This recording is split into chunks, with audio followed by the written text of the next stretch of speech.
Labas rytas, mėlyjeji. Good morning, ladies and gentlemen. It is a pleasure to welcome you to the National Parliamentary Workshop. I thank our guests from the European Forum for Renewable Energy Resources that proposed organizing this workshop in Lithuania. So this is the third time that EUFORES is organizing this event in Lithuania. When we visited Sweden with Romualdas, and we got the proposal on discussing renewable energy and its future in Lithuania, our planning and strategies. We were very glad because we can share many things, and in some cases we might even boast and also focus on the problematic issues. Fortunately, Lithuania has drafted and will soon present its energy independence strategy, and I believe that this EUFORES event today is very timely and will be valuable in terms of discussions. Unfortunately, the head of EUFORES was not able to join us due to some personal reasons, but we will have the Secretary General of EUFORES who will be together with us throughout the seminar, and also people from the European Commission to join us online, so we will be able to discuss in a wider sense. Now let me return to some technical issues that I have and that should be noted. So the event is organized in 2 languages, so you can use the language of your preference, or whether English or Lithuanian. You can use your headphones. So since energy language is very difficult in terms of terminology, so this is a challenge for our interpreters, so we ask you not to speed up. The presentations are given 10 minutes so that we can have time for discussions afterwards, and we'll have time for 1 or 2 minutes given for interventions. So our time is very precious.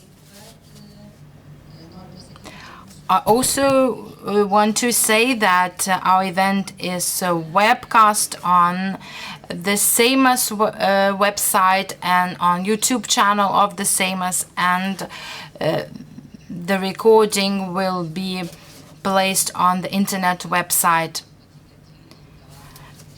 At 12:30 we're going to have a coffee break, and now I would like to give the floor to my colleague Jan, and we will start the welcome addresses and presentations. Jan, the floor is yours. And before I tell you a little bit more about me, first I want to say thank you to you, Aiste, to the team, for all the speakers and participants today. And also Rasa, thanks a lot for the great cooperation for so many years. And we've just been in Stockholm together in the Swedish Parliament, and that's how the idea for this workshop came up. But for those who don't know us yet, I'm Jan Geis, I'm the Secretary General of EUFORES, and EUFORES is the network of members of Parliament in the European Parliament and the 27 national parliaments to promote renewable energy and energy efficiency. So also in the big idea, the Green Deal. So whenever something is coming from the European Parliament, most of them the decisions are driven by EUFORES MEPs, like our President Kieran Cuff from Ireland. He was the rapporteur for the European Buildings Directive, or our Vice President Niels Fuglsang, who was the rapporteur for the Energy Efficiency Directive, and so on. So it's a long history of EUFORES MEPs who decide things in Brussels, but also we go to all national parliaments with such workshops to discuss on the national level. Also, just to let you know, I'm not here to teach you. This is really on the same level to learn where you are. We tried, and Yolanda from the European Commission is here as well, to give you an update what was decided in Brussels, what is now rolling out to the member states. But in the same time, we want to learn what your situation is as you said, Aiste, about your new energy strategy, the whole political energy and also security situation that we all know about, is really to learn and bring that knowledge back to Brussels and have a good exchange. And you know there's European Parliament elections, so it's anyways a good moment to discuss what would be the next big chapter for the next 5 years. So, okay. And the big background we all know out there, climate change is happening. We had an energy crisis, or are still an energy crisis. Energy is for EUFORES not only energy, it's a geostrategic question, and you here know that even much better than I do, being a German. So I think this is the topic of the century, to be honest. In environmental reasons, in security reasons, all this is one big thing that should be thought about. So, and today we're here to discuss in the big picture the European Green Deal, the Fit for 55 package, the Renewables Directive, the Efficiency Directive, so everything that is linked to the Green Deal, but not only from environmental reasons, but also as the big chance also to modernize our countries, to change our economies, to create new jobs through all these innovation and new products and services to install and refurbish buildings and so on. So I think that's the big framework to do today. But it's not about me to speak a lot. I stay moderating. I'm sometimes jumping in to present our Brussels speakers. But I would like to give the floor now to Aiste to well, invite the first speakers. Ačiū Janai, tai aš tikrai. Thank you, Jan. I'm very glad that today, before starting to work very seriously, we will hear the welcome address by the Deputy Seimas of the Seimas Radvilė Morkūnaitė Mikulėnienė, Chair of the Committee on European Affairs of our Parliament. Thank you, Asta, colleagues, ladies and gentlemen. I will speak Lithuanian since we have interpretation. This is a very important topic, and the discussions are very important and timely, and actions are also needed. But when we speak about Green Deal and climate policies, the topic of renewables is easiest, I might say. This is not agriculture, transport emissions, or other things that in society become a polarizing issue or topic. But when we speak about the renewable energy and Russia's war against Ukraine as a context, we are forced to accelerate moving towards this direction, not only in terms of EU policy, and I'm also proud of my own country. We have always voiced the need and advocated for clearer possibilities to work for strong energy independence, and this is also related to renewable energy. Undoubtedly, in recent 3 years of this government, we can see a huge leap forward, and I think that the speakers will present the concrete figures and explain the implementation. But if you travel through Lithuania, I don't know whether it is your first time in Lithuania, you could see a different view compared to what was happening 5 years ago. We can see dramatic increase of numbers of remote power plants or solar panels, and visually this change can be seen. So this is the ambitious goal of Lithuania, and we're moving forward fast towards the production of electricity from renewables. This is a very important task for us in this vulnerable geopolitical and geographic situation. Actually, we have no other way out.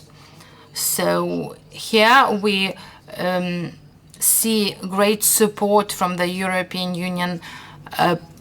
In the pre-pandemic period, we saw certain fatigue in terms of agenda and topics, but I believe that clearer breakthroughs in one or another area within the European Union was lacking. And the pandemic allowed the European Union and the political leadership as well as the public to understand that the European Union is a strong organization, and by fighting the challenges together we can be successful. So the reconstruction fund and other priorities on green transformation and digitalization as the first priority is very important, and we take great advantage of that. And the joint action plan adopted during the pandemic opened the window for addressing the issues that we failed to address in the past. With the Reconstruction and Resilience Facility, the European Union showed its resolution and resilience.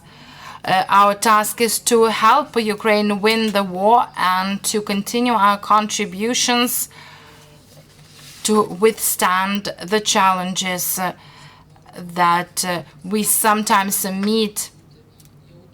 Certainly we need to be sensitive, and the upcoming European elections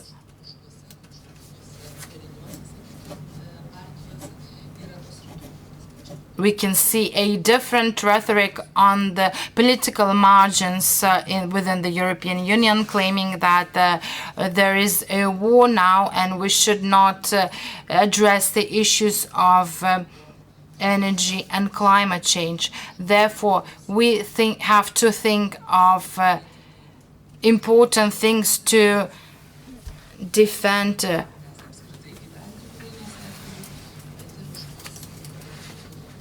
we have to think in a more wider perspective. I'm very glad that this event is being organized in Lithuania. I hope it will be useful, informative, and productive, and I hope that I will be able to follow it to the end. Thank you, Radvire.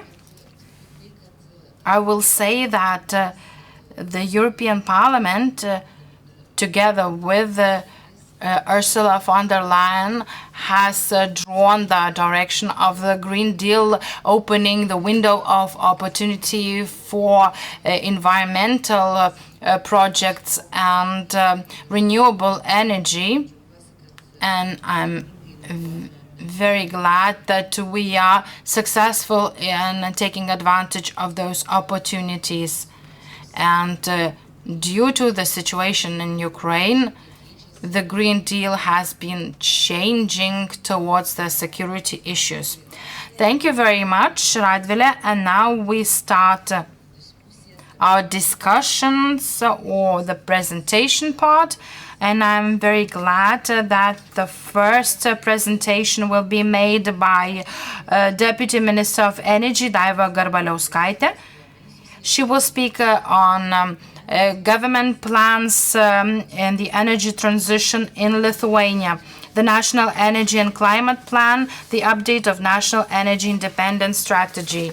This strategy was presented by Dainius Kreivys in the Parliament. It will be further considered, and I hope that we will be able to adopt it and set the plans for the future that will be ambitious.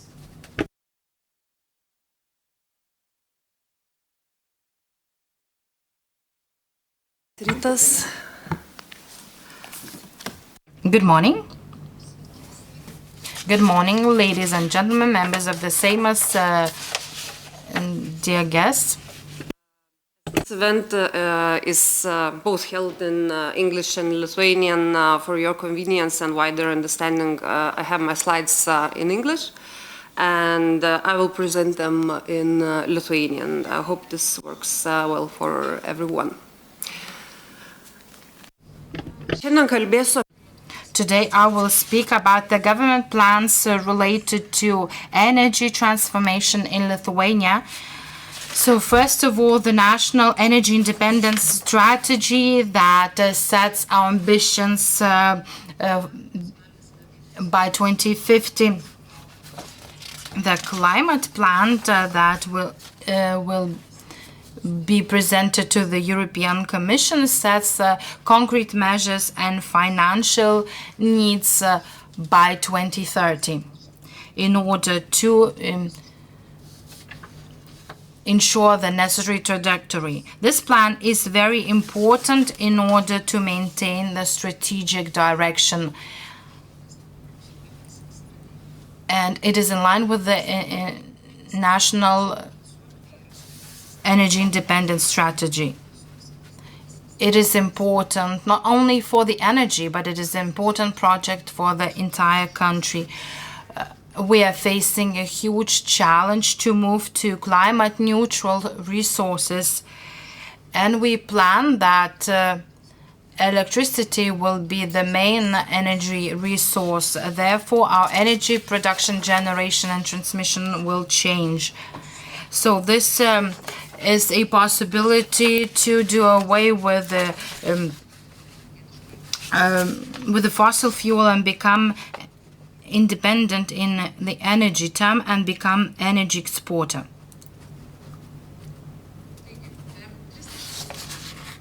In 30 years of independence, we are pursuing consistent energy policies and implemented energy projects.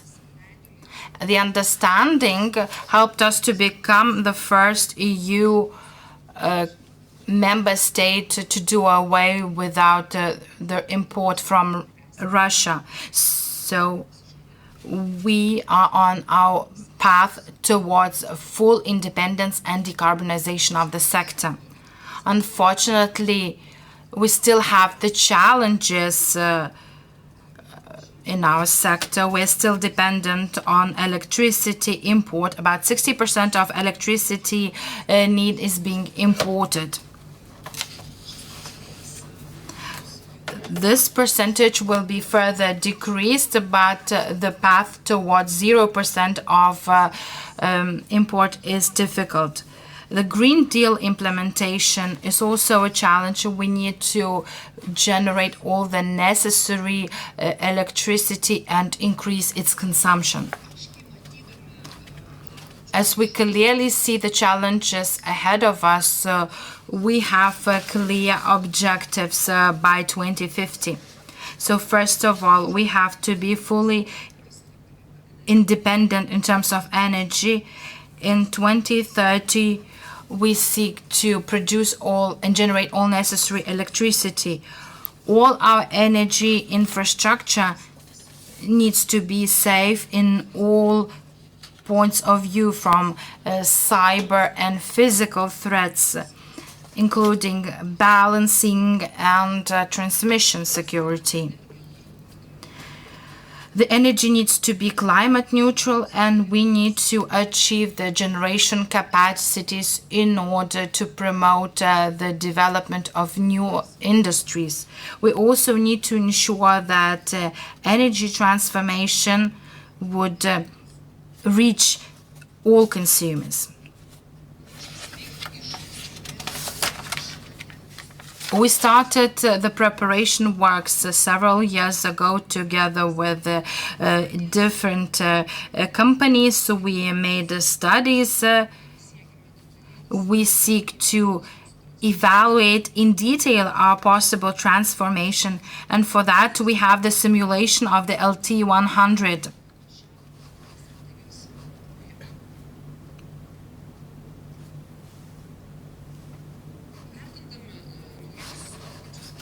As we see the newest changes in the energy sector and the national plans, we can foresee that part of Europe will have the surplus of renewable energy and other countries will have the deficit of renewables.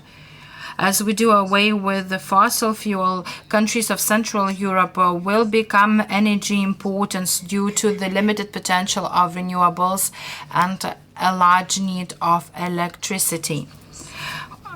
Countries to the west and the north will have a potential surplus of renewable energy. Therefore, we can look for synergies and plan import possibilities. In our strategy, we evaluated the energy potential not only in Lithuania but also in other Baltic states. In the offshore wind, the potential is 25.5 gigawatts and 18 gigawatts on the offshore wind. The production capacity of hydrogen derivative products could make up 10 gigawatts. In line with the necessary changes in 2023, the ministry has undergone several studies and modeling. According to the conclusions of Lithuanian and foreign experts, different scenarios of changes have been made.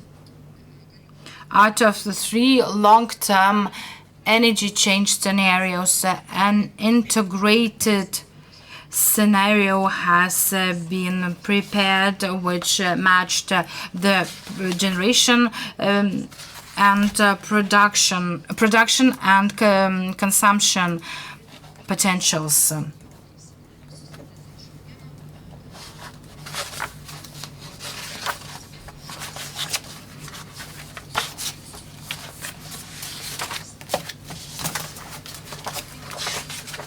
It is forecasted that in 2050, Lithuania will produce 74 terawatt hours of electricity. The main resource will be wind. It will produce about 47 of terawatt hours per year.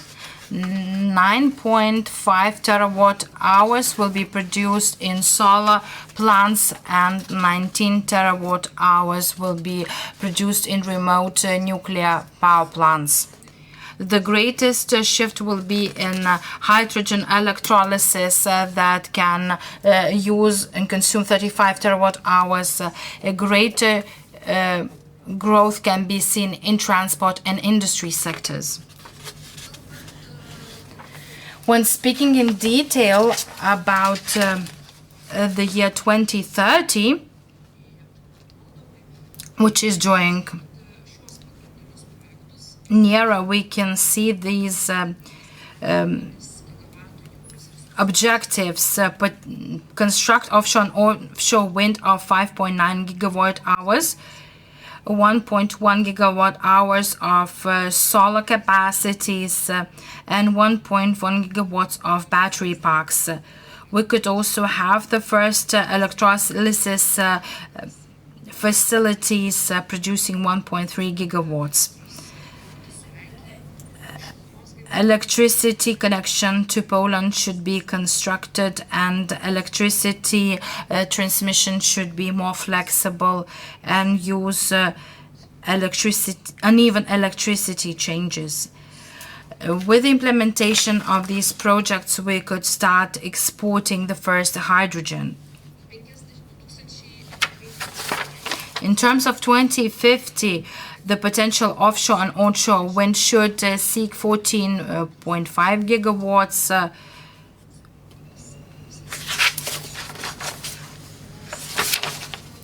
Potential solar capacity would reach 9.0 gigawatts. With 1.5% of modular reactors and 8.5 gigawatts of electrolysis devices. Lithuania will develop CO2 collection and storage facilities used for hydrogen-derived products production. And this could be produced in the amount of 9 terawatt hours, and some of them could be used for export. In the Baltic Sea, energy center could be established to use the offshore wind of Lithuania and Estonia. And the feasibility study of that is being made currently. So speaking about the offshore wind, the development of offshore wind should not stop with the first farms and should be further continued. By 2040, we want to double the generation capacity, and by 2050 to maximally use the Lithuania's potential here and have 4.5 gigawatts of capacity in terms of wind farms. By 2030, we seek to have 4.5 gigawatts of onshore wind, and solar power plants should generate 4.1 gigawatts hours. Onshore wind farms would generate 6.5 gigawatts by 2040, and solar power plants would generate 7 gigawatts of energy. Speaking about hydrogen, there are plans to develop a hydrogen industry. By 2050, we should have 8.5 gigawatts of green hydrogen produced from installed electrolysis. We also have to develop the capacities of hydrogen derivatives, methanol, ammonia, synthetic hydrogen, and others. The maximum potential of hydrogen derivatives in Lithuania is around 12 terawatt hours. We will discuss the possibilities of installing modern nuclear energy of the fourth generation. They should have a different level security systems and would ensure flexible generation in pair with the renewables. We seek to analyze the market by 2028 before the decisions. And the decisions will, the discussions will start after the strategy is approved in the Parliament. We will also promote prosumers and active consumers in Lithuania. By 2030, we seek to have 300,000 of prosumers and active consumers. The number of prosumers in Lithuania, fortunately, is growing steadily, and now we have over 100,000. By 2030, Lithuania seeks to reduce the consumption of primary energy and the final energy consumption to 51 terawatt hours. In order to achieve this, we need to save about 1.2% of final energy consumption. In order to decarbonize Lithuanian energy and the entire economy, we are facing a great challenge. However, if we implement the measures by 2050, we can maximally reduce the CO2 emissions. The greatest reductions are foreseen in the areas of transport, industry, and households. As we implement all these changes in the energy sector in 2050, we could create 100,000 new jobs, including indirect effect on jobs. The benefit for Lithuania's economy would 6.3 billion euros, and that would mean 11% of Lithuania's GDP growth. Additional benefits could also be seen due to the reduction or zero expenses on energy imports. We spend 6 billion euro per year on energy export, and potentially by 2050 we would have a completely opposite situation where we could earn from energy export. So how Lithuania would look in 2050, a country that fully provides oneself with green energy at an affordable price and exports it. In 2050, Lithuania will generate all the energy it needs, but will also be a great exporter in the region. Thank you for your attention. I finish my brief presentation and we will be able to discuss it further on. Thank you. Take over again briefly, because we are switching our heads now to the screens, because we have European Commission with us. And we have Yolanda Garcia Mezquita. Hola, ¿qué tal? She's head of unit in the relations with the member states and the energy community in DG Energy of the European Commission. So, and Yolanda, you will have now the big challenge to explain to us the whole Green Deal, all parts, and what should be done in the next years. Yolanda, the screens are yours. You have to unmute still. Yeah, okay. Go ahead, please. Thank you. Thank you very much first for the invitation to this important workshop and very pertinent. Thank you as well, Madam Chair, for the invitation, and thanks, of course, Jan, for this opportunity. So it's a pleasure to be here and to explain what we are doing in the European Commission in the last 2 years, and to put the focus, of course, in the European Green Deal. I have a short presentation. I'm going to share my screen. Let me know if you can see. Can you see my presentation? Yes, it works. Good, excellent. Thanks a lot. So I will move to the European Green Deal. So it's, of course, this is the direction of travel. Completely, we know what is where we go. And of course, the direction of travel is very clear: to decarbonize our economies by 2050, as the previous speakers very well presented. And thank you very much, because it's a pleasure to listen how Lithuania is making progress towards 2050 in the decarbonization with the deployment of renewables and energy efficiency. So really, thank you very much, Deputy Minister, for the very good presentation and explanation. So I put again the focus in the European Green Deal, the decarbonization, so the European Union to be by 2050 the first continental climate neutral. And this is not only in terms of reduced greenhouse gas emission, it's also to prove that we are able to reduce our emissions at the same time that we are able to grow in Europe. And I think this is important. From 2008-2021, the GDP decreased 20%, while at the same time we were able to increase more than 9% our growth in Europe. And I think this is extremely important.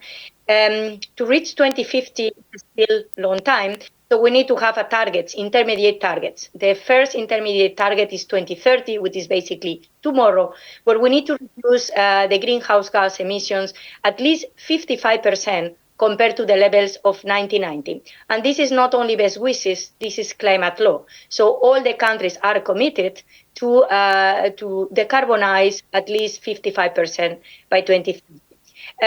But also, we are looking now to 2040. That's the reason that the European Commission published in February what is called Climate Target 2040, where we look at the possibility to decarbonize at least 90% by 2040. In this way, it will be easier to reach 2050 carbon neutrality. So this is what we have in front of us, and this is the direction clearly of travel. In order to decarbonize the 55% by 2030, the Parliament and the Council put forward, and they have already agreed on a package of legislative proposal that was put by the European Commission in July 2021. So it's called the Fit for 55 package. And you see on the screen what are the energy-related initiatives that have been discussed. And thanks to the Parliament and the Council, the agreement has been reached. And now some of them are already published in the official journal, and others will be quite soon, still under this Parliament and Commission before the elections. So as Jan mentioned at the very beginning, important effort to amend the existing legislative framework in order to deploy more renewables, integrate renewables into our system, more energy efficiency, which is essential in order to decarbonize. So we need to enhance energy efficiency at all levels, in all elements of our economies, from buildings, of course, transport, production of electricity. This is essential.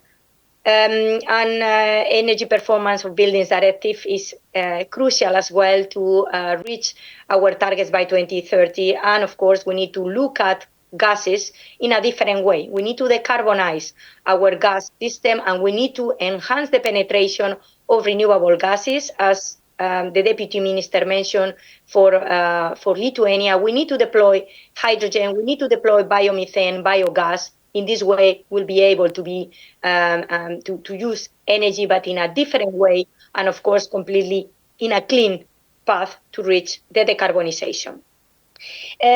We were in this direction of travel with the Fit for 55 under negotiation when in February something happened that all know. There was the invasion of Ukraine by Russia, and this changed completely our not landscape, because we were all the time clear about the direction of travel is the decarbonization of our economy. So deployment of renewables, energy efficiency was at the heart of the European Green Deal. But of course, we realize how important it is to be autonomous, let's say strategic autonomy in the energy sector. Why? Because Russia at that time in 2021 was the major energy supplier to the EU, in particular gas, but also in oil and coal. And in gas, we realized that was really a big issue, because more than 45% of the gas that at that time was consumed in the European Union was coming from Russia. So with this in mind, the Prime Minister and Head of States in Versailles in March 2022, so exactly during the French presidency, agreed that we in Europe, we need to reduce our dependency on fossil fuels. And to reduce the dependency by 2030, and if possible by 2027, we already knew the solution is to accelerate the green transition, to accelerate whatever we were at this time discussing in terms of more deployment of renewables, more energy efficiency. So this was traduced in what we call REPowerEU plan that was proposed and was tabled by the Commission in May 2022. And just three key pillars that you can see on the slide. Simple, reduce. We need to reduce our energy saving and energy efficiency. We need to renew. We need to deploy and accelerate our investments in renewables, and we need to replace. We need to diversify our energy supplies. So this is what we have done in the last 2 years in order to address the important consequences that the invasion of Ukraine by Russia brought to the European Union, which was an enormous energy crisis that we have not seen before, was unprecedented in terms of impact on security of supply, and in particular impact on energy crisis. All countries in Europe were affected for energy prices that we never had seen before during these, let's say, years, with prices that were really skyrocketing in gas and has immediately impact in electricity, and of course had an important repercussions in the inflation in Europe, and of course in the competitiveness of the European companies, and of course without mention the important impact on households and important impact on what we can say energy poverty in Europe. So we realize how important is the situation in order to address the energy crisis and this unprecedented situation. What has been done? Since then, we put in place a voluntary reduction of the demand of gas with a target of 15%. This target has been achieved, and much more than this. Altogether in the European Union, we were able to save natural gas, or reduce our gas demand by 18% since the period of August 2022, January 2024, compared to the previous period, 2017-2021, with this extraordinary measure in order to reduce the tension in the markets and, of course, to reduce the prices and to address this important energy security problem associated to the invasion of Ukraine, as I say, to this geopolitical weaponization of gas by Russia. In terms of volume of gas saving is more than 107 BCM, which is an important achievement. I want to highlight that Lithuania is one of the countries that has reduced much more beyond this 15%, or 80% on average. So Lithuania reduced its consumption around 31% between August and January 2024, August 2022. So it's a good example how we were able to address in a joint effort this situation with one of the two, energy efficiency. But important as well to highlight that during the negotiation of the Fit for 55, we realized that we need to be more ambitious in the target of renewables and energy efficiency. That's the reason that the Renewable Energy Directive was amended in this way, and the target to have renewables in the energy mix that was proposed in July 2021, this 40%, was proposed to increase up to 45%. In March 2023, the co-legislators, the Parliament and the Council, reached an agreement with this 42.5%. This is the target to achieve by 2030. It's not 45%, with 45% remains as the best intention if this is possible to reach by the member states. So 42.5 is mandatory, but the intention is to reach 45%, and of course is higher than was initially proposed by the Commission with this 40%. Exactly the same with Energy Efficiency Directive. We realized in May, when REPowerEU was adopted, that the target that was proposed in July 2021 was insufficient. That's the reason that we proposed 13%, instead 90%, and finally what co-legislators agree is 11.7% in terms of savings by 2030 compared to the reference scenario 2020. So this is a very important signal in terms of what is the direction of travel, how to reach the carbon neutrality and the targets by 2030 with concrete measures that they are going to make this possible in the member states. So I move quickly to what happened in these 2 years. The crisis has bring as well, as we'll say, important benefits, because we realize how important it is to be independent, and to be energy independent is or goes in the direction to deploy more renewables and to be energy efficiency, as we have seen. In terms of renewables, we have installed in 2023 73 gigawatts more of renewable capacity, which represents around 13 BCM of gas saved. This 73 is basically 17 gigawatts of new wind and 56 gigawatts of new solar in the European Union. This represents around 80% increase compared to the previous year, 2022. And we have a very good prospects for 2024 to install more than 62 gigawatts of solar and more than 16 gigawatts of wind by 2024. So I think this is a very important trajectory, very positive in the deployment of renewables. And of course, the renewables are more and more relevant in the production of electricity. So you see as well that the renewables, the share of renewables in electricity was 45% in 2023 compared to 39% in 2022. So clearly we are in the right direction. I want to make clear as well, because Deputy Minister mentioned the progress that Lithuania has done, because it's as well something that I think is important to highlight, the efforts that Lithuania has done to produce more onshore wind in 2023, so around 60% more green electricity that Lithuania produced in 2022. So this is clearly contributing to the energy independence of the country, and exactly the same with the imports coming from other countries to Lithuania that were in 2022 around 2/3 of the electricity consumed came from the neighbors, and now this has decreased and is around 50% in 2023, which is an incredible achievement, and we need to acknowledge the progress done by Lithuania. I want to mention briefly as well, one element that was very important during the crisis was to increase the gas in underground storages.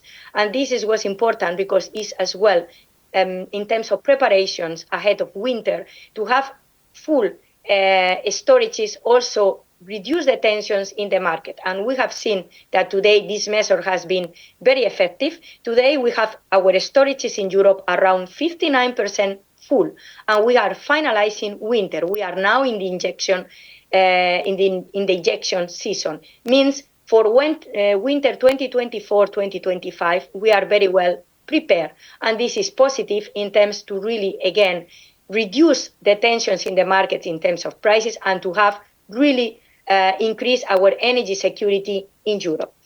I want to highlight as well the important elements of diversification of supplies.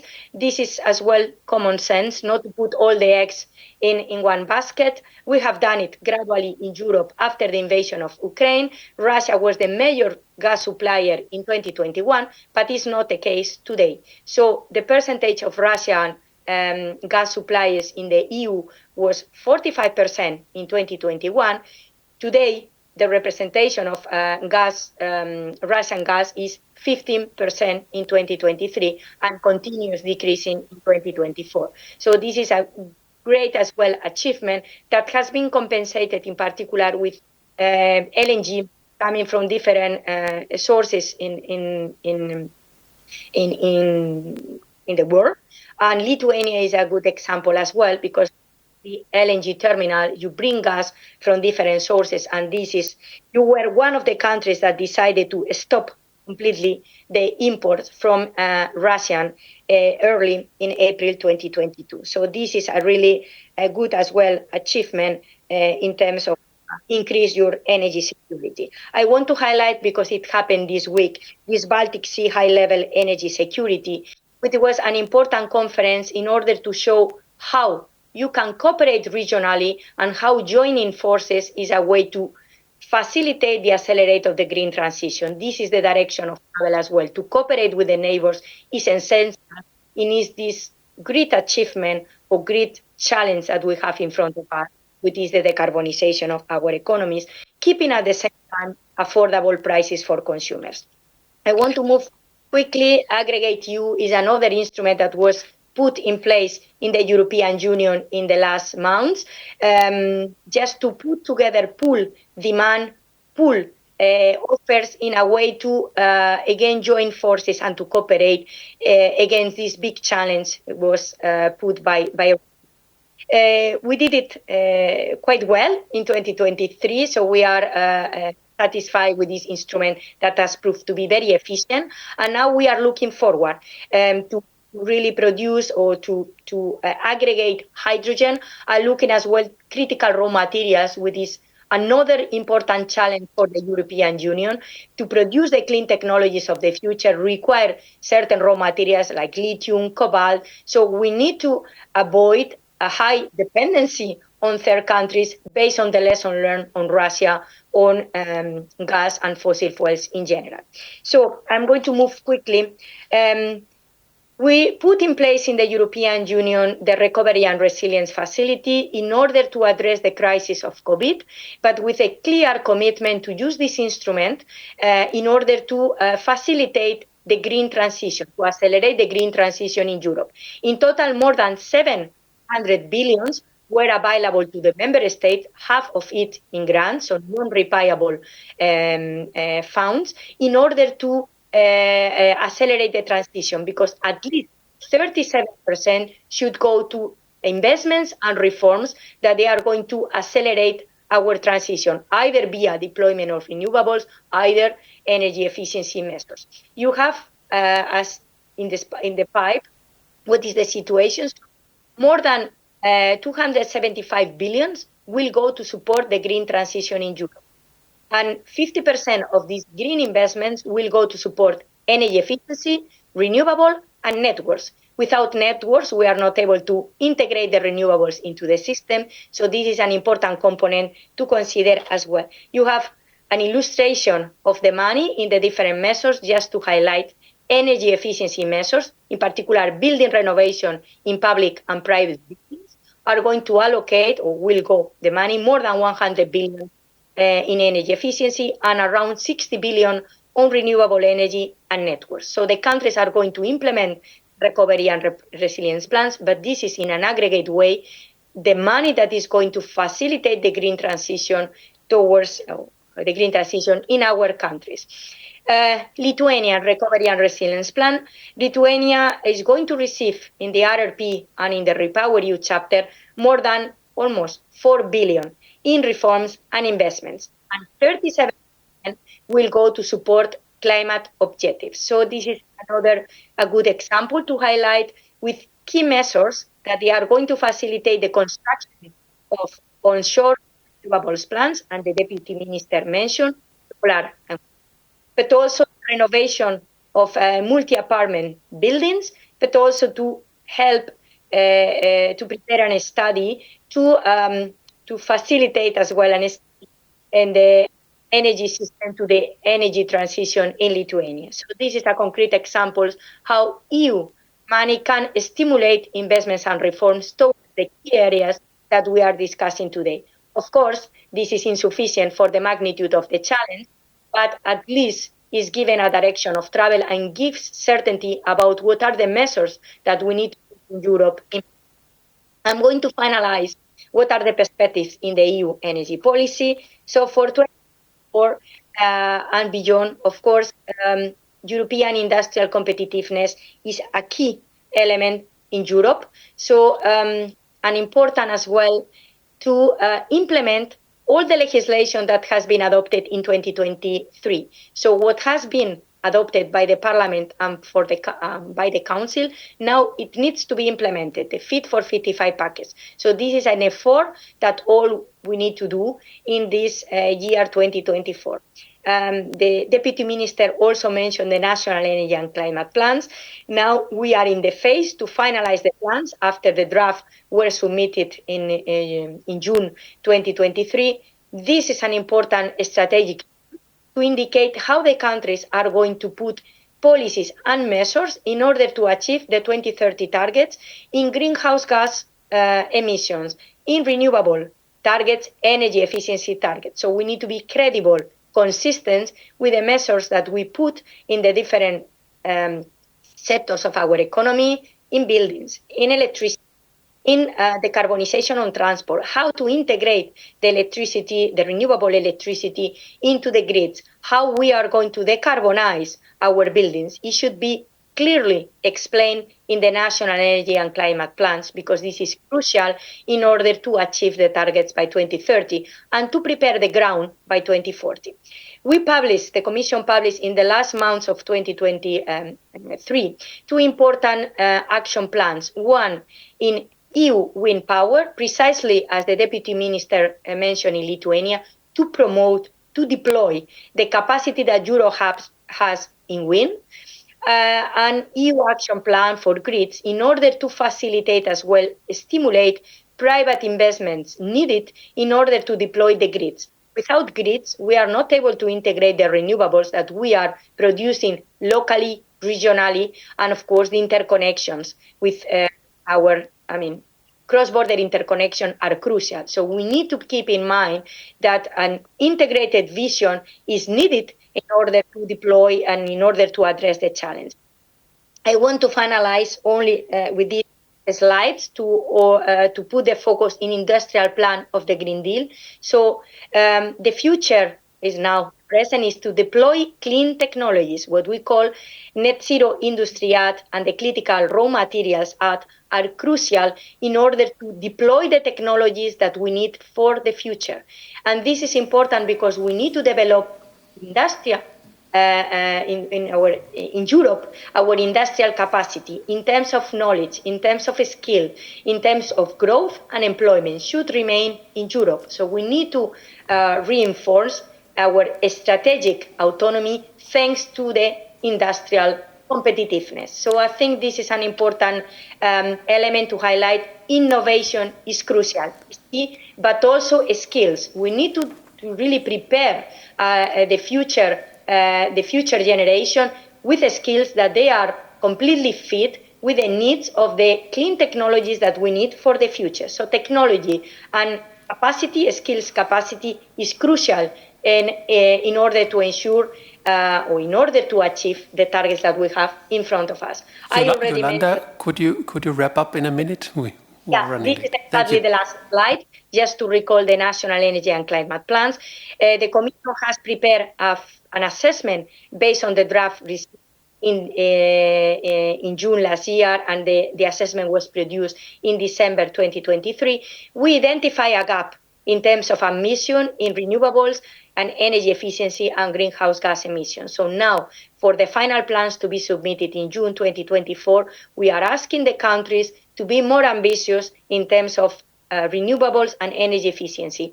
Otherwise, we are not able to achieve the collective target that we have in the Energy Efficiency Directive and in the Renewable Directive. And with this, I stop and I will thank you again for your attention, and I remain at your disposal. Thank you very much. Lovely, Yolanda. Thanks a lot, and hand over back. Ačiū Jolandai. Thank you, Yolanda, for a very important presentation, for aggressive view and perspective. And since we co-chair this discussion with Jan, we have some challenges of time control and time management. We have Rokas Masiulis here with us. He has come on time and he has informed that he will be able to stay only for the time for his presentation. So we excuse the previous speakers and we will change our agenda a bit in order to give the possibility for Rokas Masiulis to make his presentation. Rokas Masiulis, your presentation will be made now. Please, can you change the seat in order to be able to show the slides of your presentation? For future time management, let us agree so we stick to 10 minutes time requirement because we will not be able to finish on time and we will have to move the discussion to the coffee break.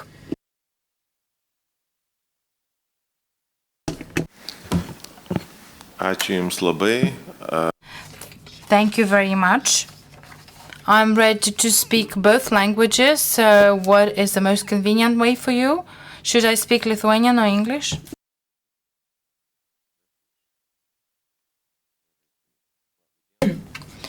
Good morning. Thank you for giving the opportunity to speak now. I'm glad to be here, but our board is having a meeting, so I have to participate there. Otherwise, I will be penalized for that, for the lack to attend. So I thank you very much for the possibility. I have 10 minutes. Yes, that's right. Lithuania can be a good example in analyzing the renewable sector and its development, and we've managed to achieve many things compared to other countries. Partly this is because we were forced to do this. We had no other choice. After 2009, when Lithuania decommissioned the only nuclear power plant and our plan to construct a new power plant failed, we did not have many other options. So we put all our efforts into the development of renewables. A Russian war against Ukraine has strengthened this tendency even further, and it seems that it has helped us, and all those difficult challenges and external problems made us concentrate. Our legislative framework was modified in order to maximize the conditions for the development of renewables. Distances to settlements in terms of wind parks was changed, and also agricultural land used for solar panels, licensing, acceleration of licensing was made. In Litgrid, we have made an extra step, and we were the first in Europe. I haven't heard other countries take the same path. We allowed the connection into our lines of 200%. If we have a line of 100 megawatts, and we have 100 megawatts wind power, we also allow additional 100 megawatts of solar energy and the storage capacity. And our unique geographical position helped us in that, because solar and wind energy is complementary, so we have either wind or sun. And only 5% is the coincidence of wind and sun in Lithuania. We have taken this brave step, and it has accelerated the development of renewables considerably. Yesterday we had a wonderful day, and we exported during the largest part of the day to Sweden, the country that we used to import energy from.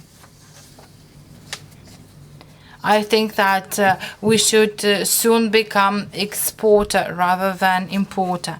As a system operator, we are looking a step ahead of us, and the grid conjunction has to be changed and transform, and we need to build our capacities towards other countries. We're working with Latvia on that.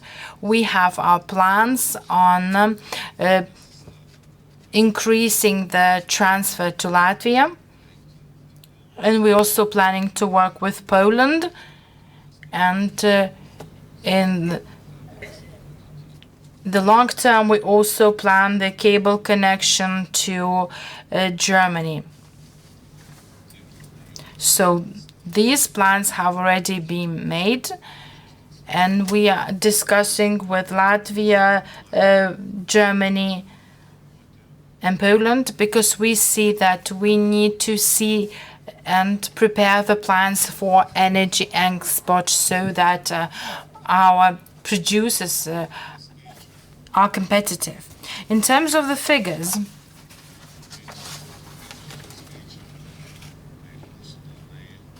we plan are the following. Our plans are the following, so that you can imagine the situation in Lithuania. Our maximum load is 2.4 gigawatts. So all these figures are presented in megawatts. So if we see that at the end of 20 23, we had 2,300 of installed capacities. So this is the maximum load for this year. For the end of this year, we plan to have 3,811 megawatts of renewable energy capacity.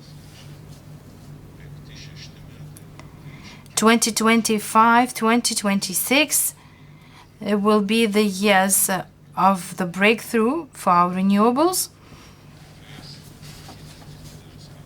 And I'm very glad to see these big numbers. We also follow our neighbors on that, and we see the tendency in other countries, in Latvia and Estonia, and in Lithuania. This curve and development tendency is much better. Yes, Lithuania is a larger consumer. We have greater connections with other countries, but in terms of legislative base and legislative amendments made, they helped renewable energy producers to feel safer. I think that we managed quite successfully here. Yes, we felt most stressful because, for example, Latvia has hydro generation capacities. Estonia had shale, so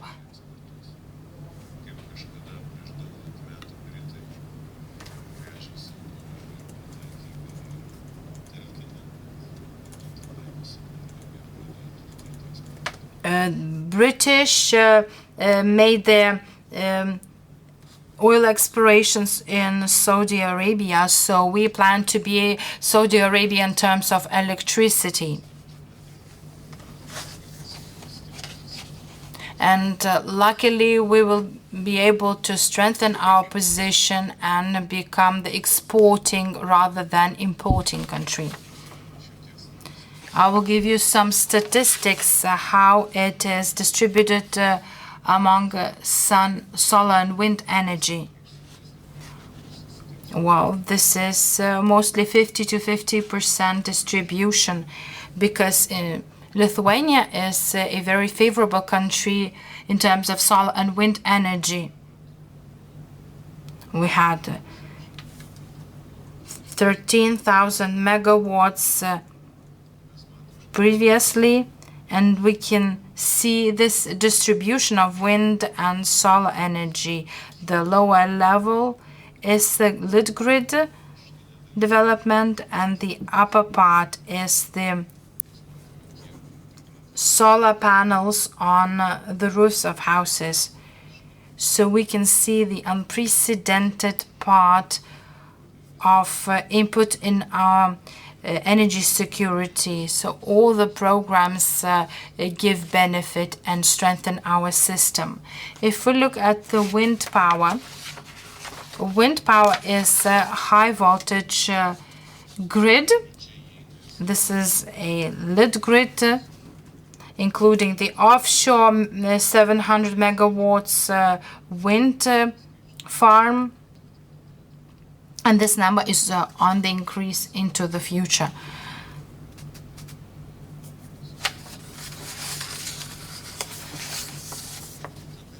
Another part that is that can be seen clearly is the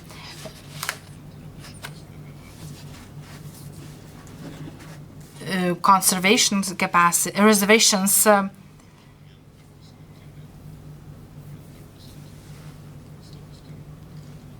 We have the so-called beta cycles.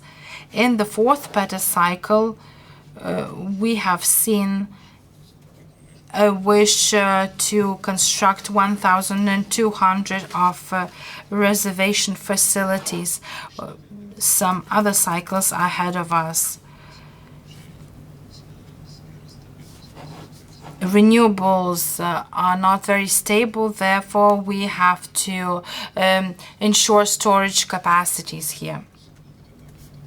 We can store the surplus energy in Kruonis, and if we add battery storage here, we can achieve real numbers. In Latvia and Estonia, the tendencies are very similar. Storage facilities are being constructed, they have become cheaper due to the fact that electric vehicles plants have not given the desired result. If we move forward on this path and construct storage facilities, we can become the energy exporting countries and be the role model in terms of our legislation and efforts that were really very fast and very courageous.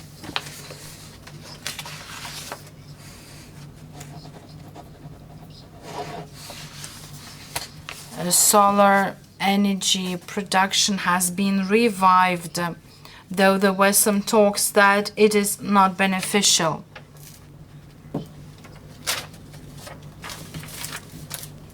And there were only two projects that used the possibility of opting out from this solar project. So I believe that we are on a very positive path here. That brings me to the end. Thank you for this brief but very extensive presentation. And now let's move to our agenda, and Romualdas Vaitkus, my colleague, should be the next presenter. My colleague, member of the Committee on Environment Protection and the Commission for Energy and Sustainable Development. He is elected in a constituency in Tauragė, and he has a lot to speak about Tauragė municipality.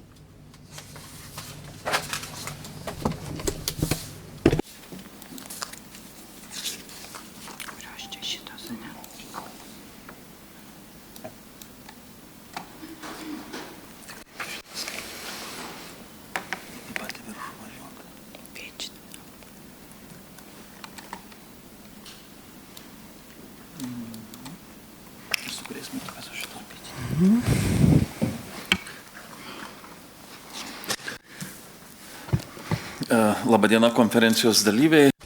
Good morning, ladies and gentlemen. It is a pleasure to see Mr. Niels. When we spoke with Iceland Rasa in Stockholm of organizing a conference on energy in Lithuania, we did so, and I'm very glad about that. I would like to present the renewable energy and examples of energy efficiency improvement in a rather small municipality on the west of Lithuania with 35,000 inhabitants, and 35% of the territory is covered in forests. And this is one of the most densely forest-covered municipalities in Lithuania. It is important to speak holistically when we discuss energy and energy efficiency improvement. Today we speak sustainable mobility, education, awareness raising. The indicators in energy efficiency that Tauragė achieved is hardly possible without education, awareness of the public, and sustainable mobility, and the efforts of all. Our municipality has set a very ambitious goal to have clean energy by 2025 and become a CO2 neutral municipality. In Lithuania, the situation is diverse in different municipalities, ranging from 11 to 80%. And in Tauragė, we have 77% of renewables in our energy generation. We planned to achieve 100 by 2030. If one municipality can achieve this, other municipalities can also follow suit, as well as the entire Lithuania. So this is a very good example that we should follow. In order to become the greenest municipality in Lithuania, the strategic plan of Tauragė municipality for 2021-2030 set out priority directions for the implementation of these objectives. In addition to focusing on the infrastructure, the strategic plan also focuses on business and society at large and on education of community spirit. As I have told you, the holistic approach has helped us to achieve the results we have in Tauragė. It is very important to have the continuity when we have a new mayor, and he should have the same vision to that of the previous mayor. And fortunately, the new mayor in Tauragė ensured the continuity, and because he had the same vision as the previous measure. And such results differ in different municipalities. The electricity sector of Tauragė district is characterized by significant development and use of renewable energy resources. In Tauragė district municipality, electricity is produced in wind, solar, hydroelectric and cogeneration plants. The growth of wind power plants with a total installed capacity of 50.29 megawatts can be seen in particular. There is also a significant increase in solar power plants with a total installed capacity of 924.65 megawatts. Households are responsible for the highest electricity consumption, accounting for 39%, while industry and business consume around 20.5%. The greatest wind park.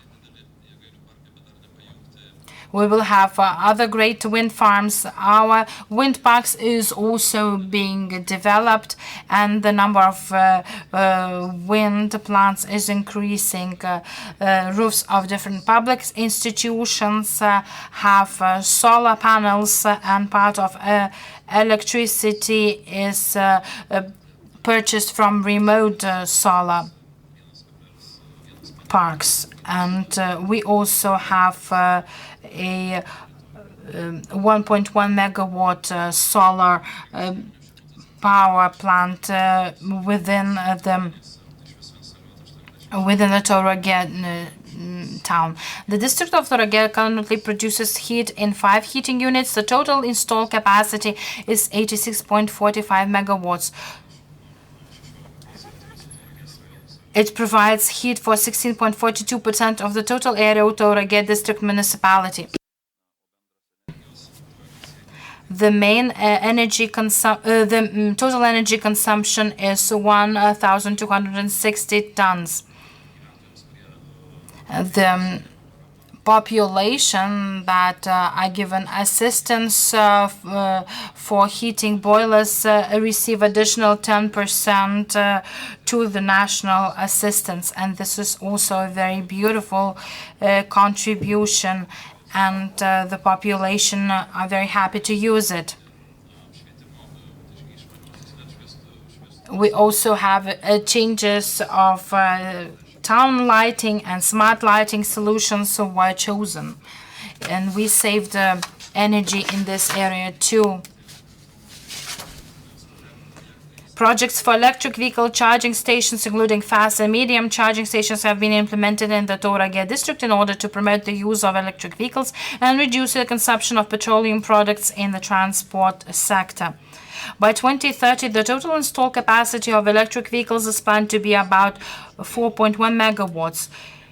In Tauragė, we have 28 charging stations. This is an important number, and charging is free of charge. This is a very good example, and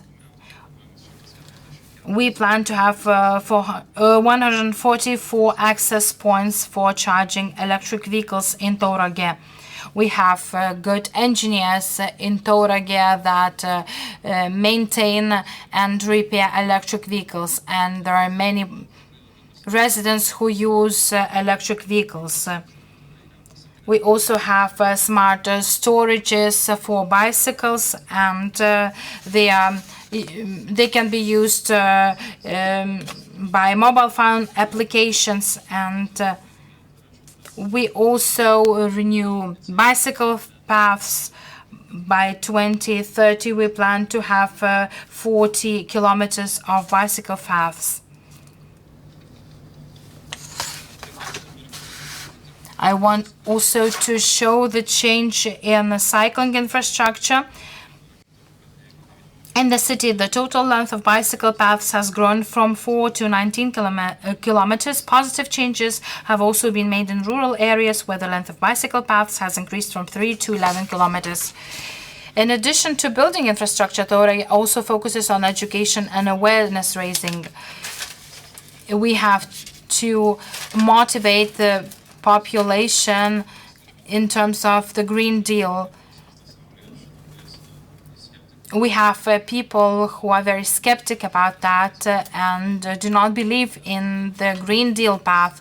But so far, we managed to convince the population, and we see many more optimists compared to the pessimists.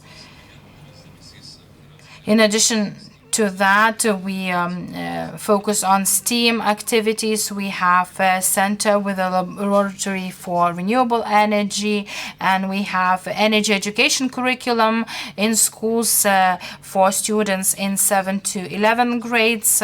Education leads to changes. Therefore, we hope that skills and knowledge will help to reduce energy consumption. Very often we hear that there is a lack of specialists in areas of engineering, energy, heating sector, and I believe that STEAM lab can help in this area, and it will help to solve the problem. In cooperation with the Ignitis group, we have started the energy education curriculum, and this is a very good example. The municipality and its partners organizes various campaigns engaging the public in the creation of sustainable environment. For example, the campaign Replace a Cup of Coffee with a Tree. We planted a forest of 7,500 trees. The walking steps collected by participants of the Sustainable Mobility Week are converted into 10,000 trees to be planted in Tauragė. 70% of population in the municipality agrees to the Green Deal and this path chosen by the municipality.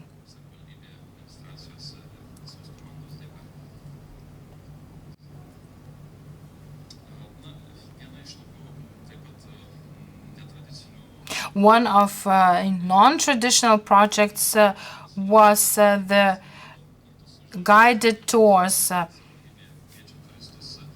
And Tauragė municipality, together with its partners, invites people to a community where the small wind power plant can be constructed.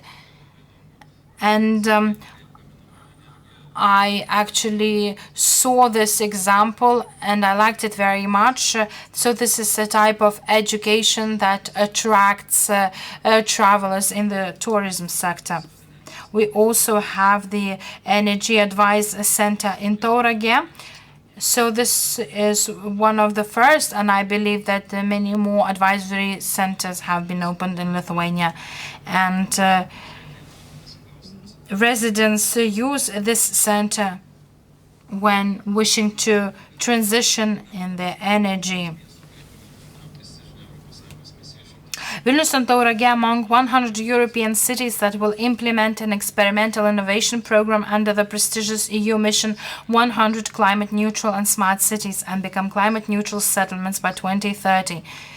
We're very happy that we were able to get into this program because we are a small town, and the European Union seeks to have all cities and towns as green settlements by 2050, and we want to speed up this process and to share our best practice with other European countries. So here Tauragė has been going on this path for 12 years. We have worked consistently. We have moved on the Green Deal direction, and actually this decision by the European Commission is attributed to lengthy and systematic work rather than pure success. As a role model city, Tauragė has also attracted the interest of other regional municipalities, and together with Jurbarkas, Šilalė, and Pagėgiai established a public institution whose main objective is to implement a strategy for the development of the functional zone Tauragė Plus to promote business development and increase investment attractiveness, improve tourism development conditions, and organize public transport services in Tauragė region. I believe that other Lithuanian municipalities will follow in Tauragė's footsteps, and we will have 100% of electrified public transport. So far we had free of charge transport, and now it costs €1 per month. And we see the increase of population using public transport. I think that we are too small to change the world, but big enough to be a role model. Thank you very much for your attention. Romualdui už pristatytą tokį savivaldos. Thank you, Romualdas, for presenting a point of view of a municipality. We've seen how things are taking place on a national level, and let's move on to political analysis. We would now like to give the floor to Mr. Jaunius Jatutas, who will talk about renewable energy sources in Lithuania from a different point of view. Tik sutarkim dėl 10 minučių. Let's just agree that we'll have 10 minutes, because I'll be stricter from now on, and I will interrupt you if you exceed the time limit. Kuri čia jūsų?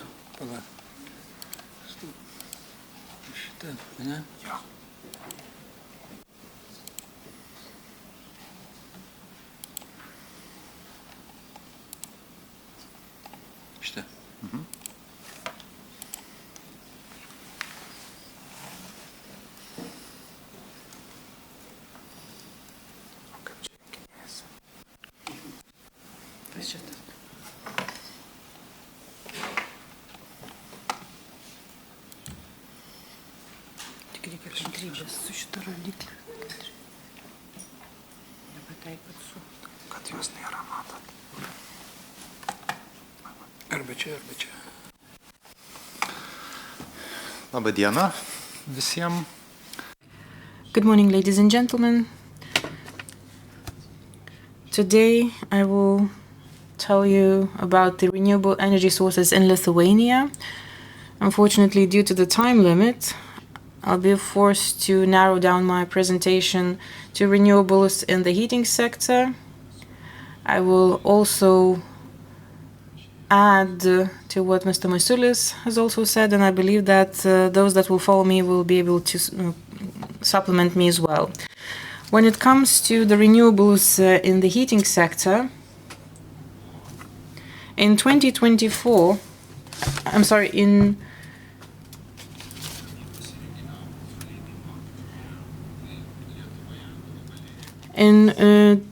2024, we plan to have 90% of heat production in Lithuania from biomass. We also have the regulation on residual heat integration. We also have a few cases when this is already being done, and we have a growing number of those cases actually. Our strategic documents also provide for the development of the heating systems. I believe we have one case where full implementation is achieved. Hopefully that we will have many more such cases in the future. So as for the challenges pertaining to the district heating sector,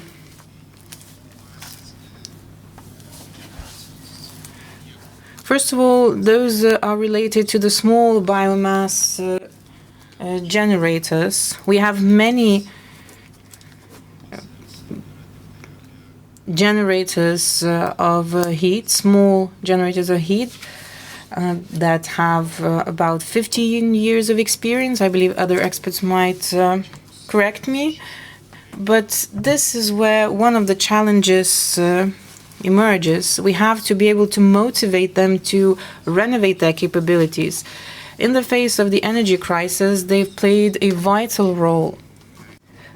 For the past 10 years, they've enabled us to be independent of the blackmail related to gas prices. So it wouldn't be very politically correct, to say the least, to say thank you and all the best to you in the future.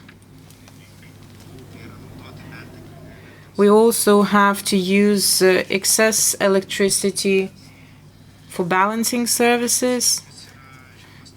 Another challenge relates to the low temperature network development. However, there is still 10% gap that needs to be bridged by other sources than biomass or biofuel. To my mind, large cogeneration power plants that are connected to electricity transmission grids could move towards electrification, since transmission grids enable us receiving cheap energy, and we should find ways how to achieve greater electrification. So moving on to the electricity market. When considering the breakthrough package in 2022,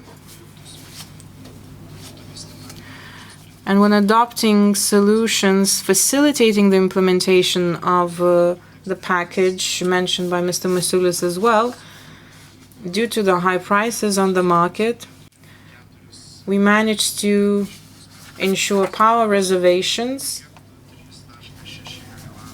with 3.6 megawatts of onshore wind and 1,400 megawatts of offshore wind.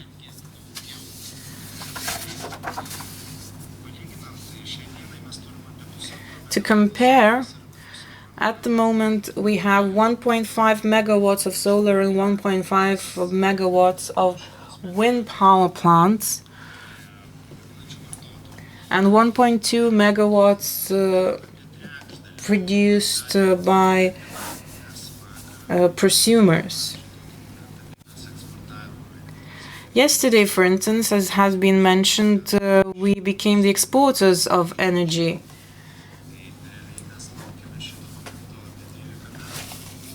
Namely, 3,400 megawatts were exported to Sweden in particular. This has been a milestone that we have been waiting for many years, which also brought some challenges at the same time. If we produce more than we consume, we might lead the grid to some critical problems. We have to find ways how to use the excess energy, because the excessive power might increase in the years to come. This means that we have to make sure that we install the necessary connections with our neighboring countries, as mentioned by Mr. Masiulis. We must also develop our storage capacities. My proposal is to adapt district heating grids for that purpose. In addition to that, we should continue developing hydrogen projects. As for some of my essential recommendations, these would be the following.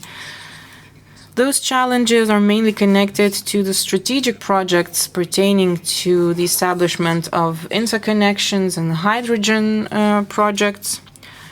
These are the projects that deal with certain public and private conflicts, because there are households that are against some of these projects. So we have to seek a higher priority whenever private and higher public priorities meet, we must not forget neither of the sides. We have to find ways how to facilitate the situation. Another issue is decarbonizing municipalities. I was truly impressed by the example presented by Mr. Romualdas.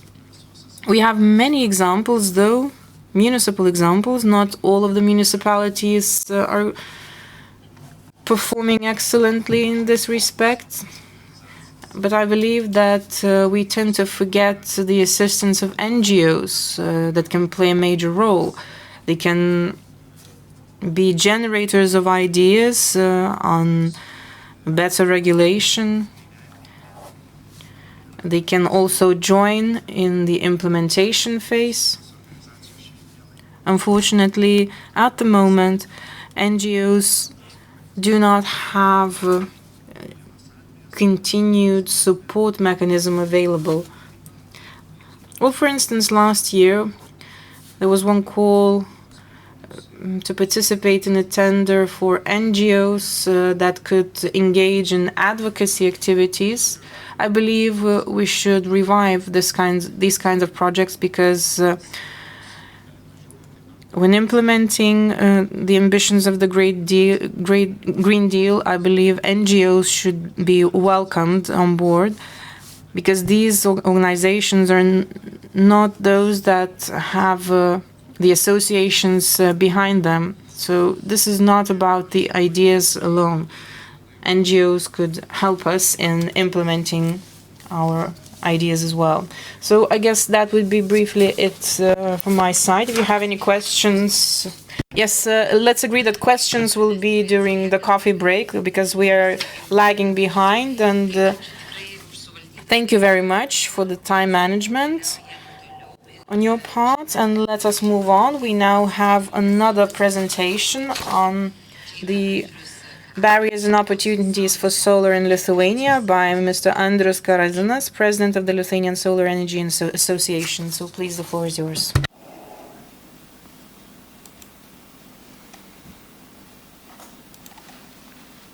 Kuris čia jūsų šitas? Žiūrėkit, kurios čia jūsų skaidrės. Šitas? Šitas. Žalia.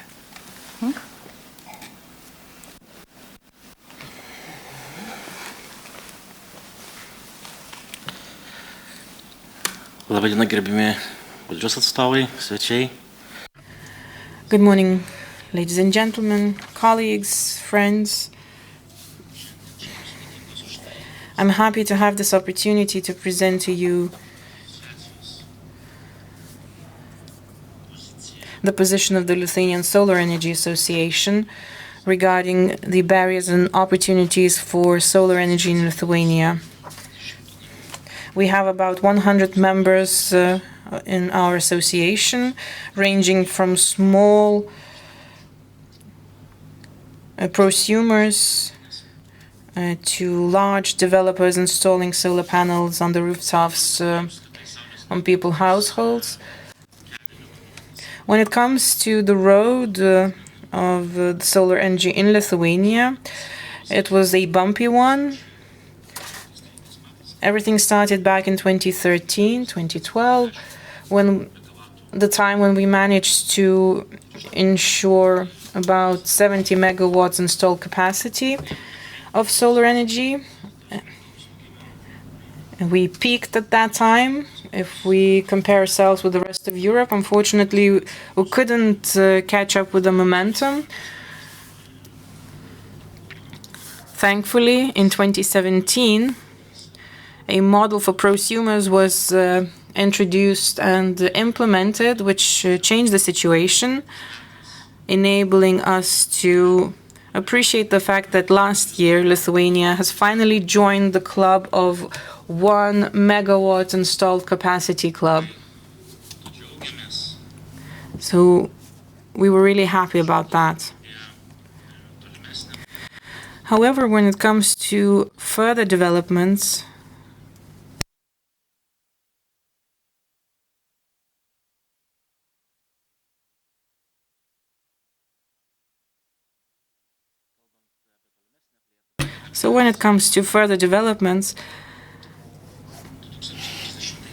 And the dream to once again become electricity exporting country by 2030, there's still a lot of room for improvement.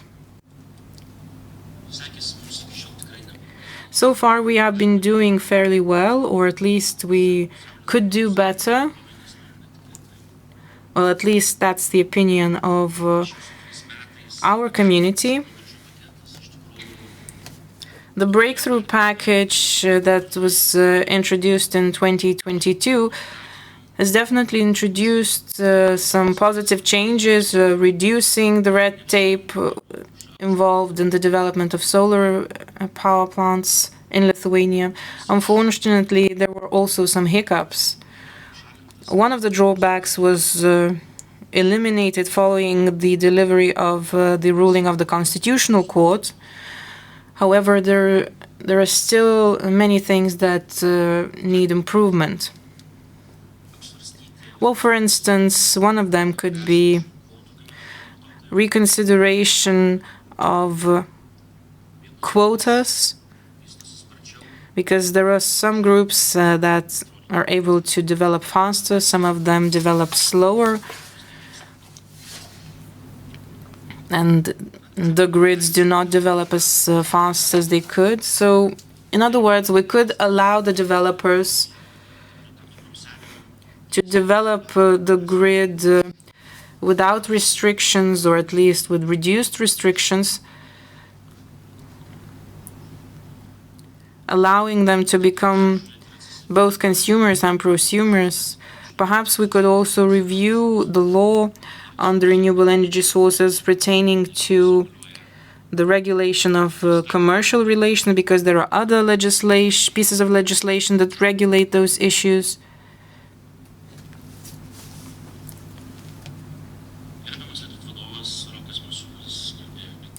Mr. Masiulis has mentioned that the electricity grids and the renewables are first and foremost connected to energy independence and security. Likewise, we believe that it is highly important to strengthen and reinforce our infrastructure, which is why we are missing a proactive investment, state investments in state grids. Because in our practice, we notice that the households willing to connect to the grids are forced to deal with inadequate costs for getting connected to the grids. We believe that a study into the needs has to be conducted, looking for the areas where solar power plants could be developed, and so the infrastructure could be developed in advance.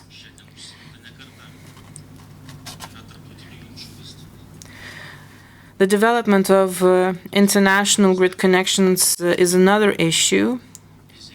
The ministry has presented its vision by 2050. However, what we're missing in this vision is the review or an assessment of the investment into international connections. We believe that that vision so far is based on the exports of hydrogen derivatives. However, we are missing an emphasis on the solar dimension.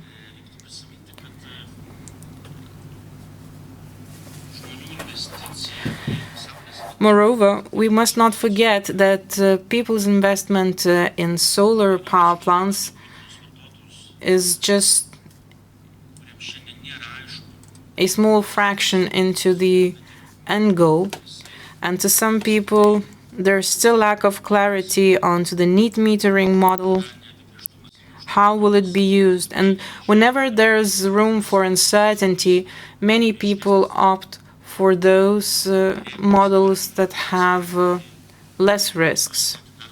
If we want to encourage our residents to invest more in solar energy, we have to be very clear and regulate clearly the future of these prosumers by providing for the information on the use of these net metering models, how they will be employed and how they will work.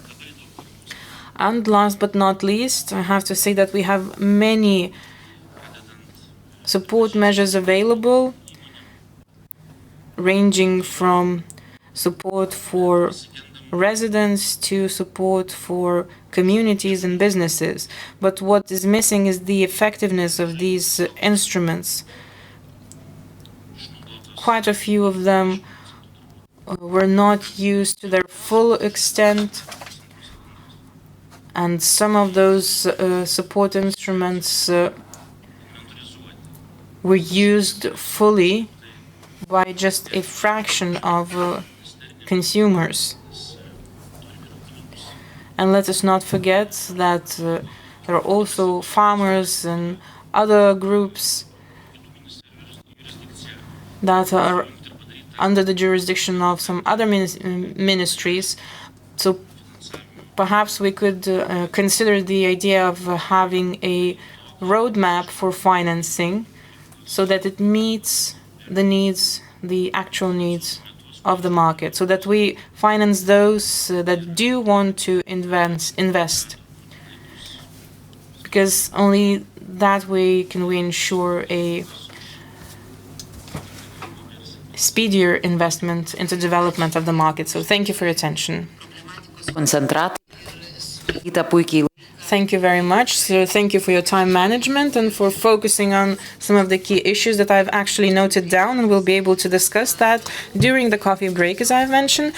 So let us move on with our agenda, and let's focus on the photovoltaic manufacturing status quo and the potential in Lithuania and the European Union by Mr. Žygimantas Vaičiūnas, Policy Director of the European Solar Manufacturing Council. Please, the floor is yours.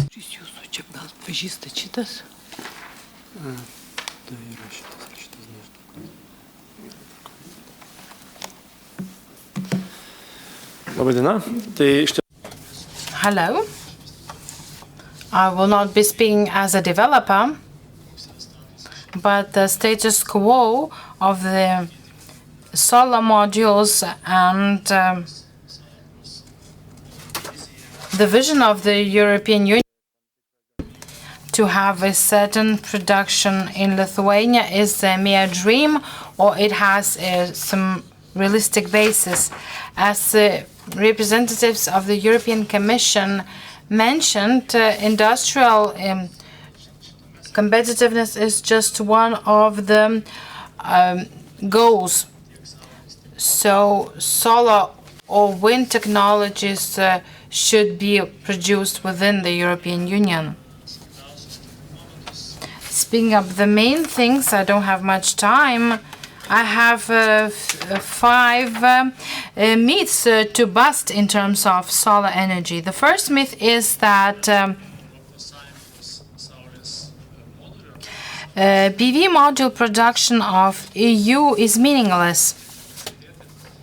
We often hear that, but I have to say that production demands in Europe account for 10% of the installed capacity.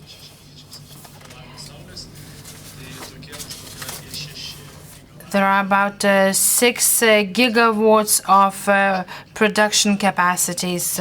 Real production is lower. But the goal for 2030, compared to other industries, is that part of it is produced in the European Union. Another myth is that EU PV manufacturers are unable to be competitive. Understandably, in 10 or 15 years, the strategy chosen towards China has not been given positive results. China is a global player here. But in 2022, we reached a referential point. The European PV manufacturers were quite successful in competition, even with a 20 to 30 price difference. And the third myth is that there's no need to invest and support PV manufacturing in Europe, and we have to rely on import from China. It must be said that we do not want to have the global trade as our goal, but the prices that we have now might be imposed by monopolies. When we speak about converters and risks, this is very important. Myth number 4 is that rescuing of the PV module manufacturers in the EU is too expensive, but we made the estimations that in order to ensure operational capacities of the current PV module production, we should invest around 880 euros until 2026. Cost analysis shows that this is the area that we have to invest. Certainly, we have a problem in the European Union, is that competition policy is outdated and it is not in line with today's realities. All the global players, including China and the US, circumvent those rules, and Europe wants to be the follower of the rules. Myth number 5 is that there are no instruments to support PV manufacturing and wind manufacturing. The situation has been changing, and we have the Net Zero Industry Act and also forced labor regulation. These regulations will soon come into effect, and they will ensure the possibility for the European industry to have its own place. I will skip this very quickly because I don't have much time. This is the global attitude or challenge that the supply is higher than the demand, despite the growing installation of solar modules around the world.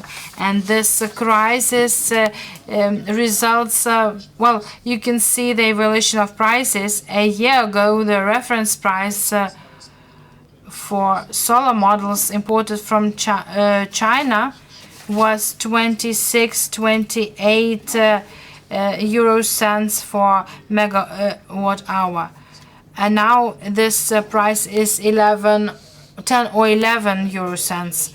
So there has been a drop of the price. This is good news for solar producers, and it is a very good time to buy PV panels and install them, both in private and public sector. And this support effect is so important, and the reduction of support is quite understandable, but the prices are quite affordable to install PV modules.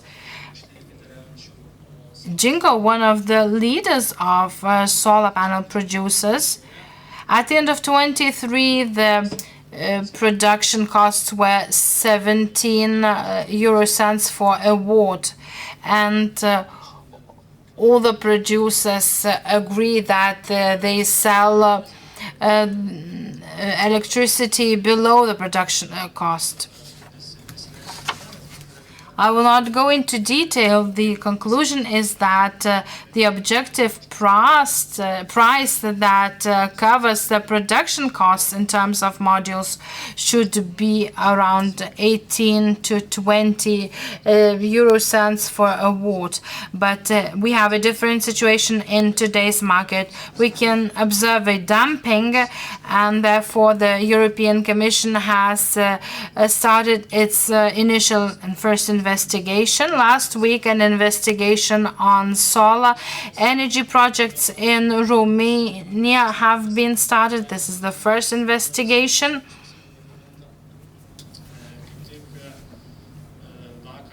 Yesterday, or the day before yesterday, the European Commission sent a message that it will launch a similar investigation in terms of wind energy.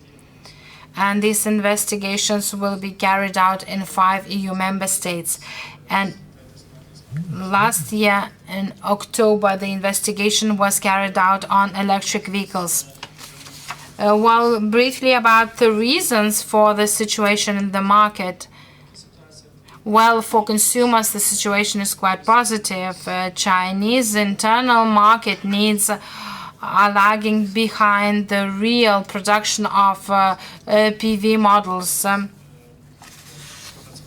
In 2022, the demand was above 200 gigawatts, and around 300 gigawatts were produced. So this is one of the reasons why China wishes to export. Well, actually, China chose this strategy 10 years ago. Another problem is that the European industry is insufficiently supported, and we have the reasons for low costs in China, which are different from that in Europe. We know the situation of forced labor in China and also lower environmental standards, and this allows, with some additional subsidies, China has several subsidies, and this allows cheaper PV models. Analysis by serious organizations are being carried out, which show that the largest part of forced labor can be seen in China. 50% of PV models imported by Europe from China is related to forced labor. The European Parliament has also agreed that this is related to genocide. Concerning the surplus of the supply of PV models in the world, in Europe, we have from 80 to 90 gigawatts of surplus of panel. And many countries in the EU do not want to disclose the information of PV models. And this statistics is from the US database. In Europe, we have so many solar modules that would be used for 1.5 to 2 years, and this flow is growing further, and the ban of export from China shows its results. Speaking about European manufacturers, as I have already mentioned, Europe has 11 gigawatts of capacities. In the EU, we had great pressure concerning the prices. Now, 1 gigawatt of solar energy is in stocks because this cannot be sold because the price is twice as high compared to that from China. There are some manufacturers that have gone bankrupt. The problem is that in the near future we could lose 3 gigawatts of capacity. Since I don't have much time, I will speak about the main recommendations for the European Commission. We have presented that, and one of them has already been taken into consideration. In legislative terms, a legislative act has been adopted that will allow a higher price if the models are produced in the European Union. So this adds two additional criteria to the price. And luckily, on Monday, the European Solar Charter will be signed. Lithuania is among the countries that supports this charter. This is a very abstract document so far, but importantly, this document foresees Net Zero Industry Act and its application. Otherwise, this Industry Act, Net Zero Industry Act, would be possible only after 2026. And this means that the European Union commits to applying this act earlier than 2026. From our side of the Council, we want the European Union to commit to 5% of using European production, and Net Zero Industry Act allows this. Producers need a vision so that they can understand that this is not only a mere process, but that there are concrete numbers in terms of commitment on the part of the EU member states. EU market is very concentrated. We have 9 member states that produce solar models, and we hope that these countries will commit to this step before the signing of the European Solar Charter. It is also important to look at the energy security aspect. I speak about converters here, not the solar modules.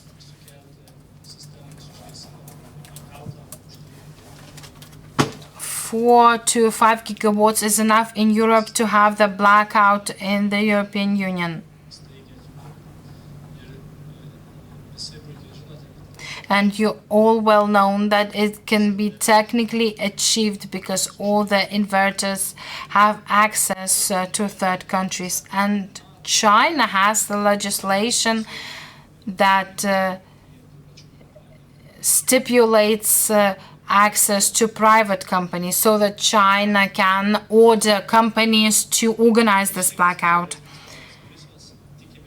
So we hope that the next European Commission will review the energy supply safety regulation and will install new safeguards against the Chinese products.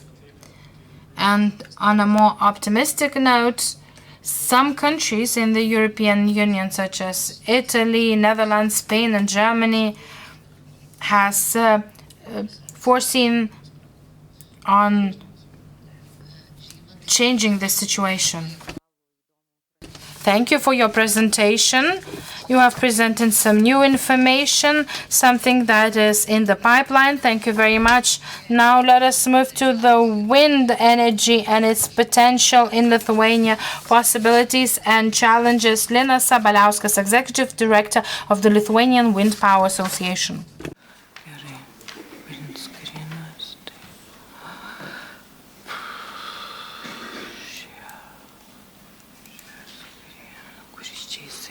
Va šitas.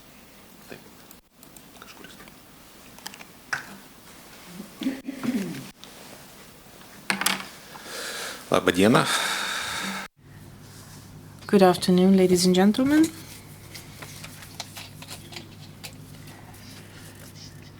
Participants, both present here and those watching us online.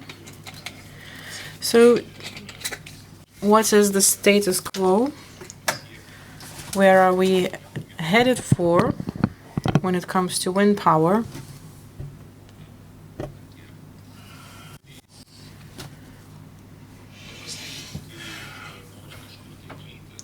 Well, usually, whenever you want to know where you're headed for, you have to learn where you're starting off and what is your end goal. So if we look at the wind power development in Lithuania, which is represented on this graph, you can see wind power on the bottom of this graph. So you can see how we've moved forward over the past 8 years in terms of seeking energy independence. This is for you to assess, but I can only say that it took us 8 years to reach the situation that we are at the moment. 2 ministers of energy were involved in the process, and the third ministry was again involved in this process. So we have a total of 12 years where the ministries were involved in developing different strategies that contributed to greater share of wind power that we have today. I'm not saying that everything is perfect. There's always room for improvement. But here you can see the installed capacity. So we started in 2015 with 200 megawatts of installed capacity. Now the figure stands at 1,100 megawatts. However, 600 of them have not started commercial running. So they're in the grid, they're available, but they're not still used to their full potential. In 2019, we've seen the recall of subsidies for the development of wind power because business started to invest in the development of wind power without state assistance. This is a very important milestone and an important factor ensuring those investments were prices for electricity. 230 euros for 1 megawatt hour is what encouraged everyone to invest in both solar and wind power. Now the prices are dropping and there are other challenges that we are dealing with. So when it comes to the energy production in Lithuania, wind power adds to the general electricity generated in Lithuania by 2.5 terawatt hours of electricity.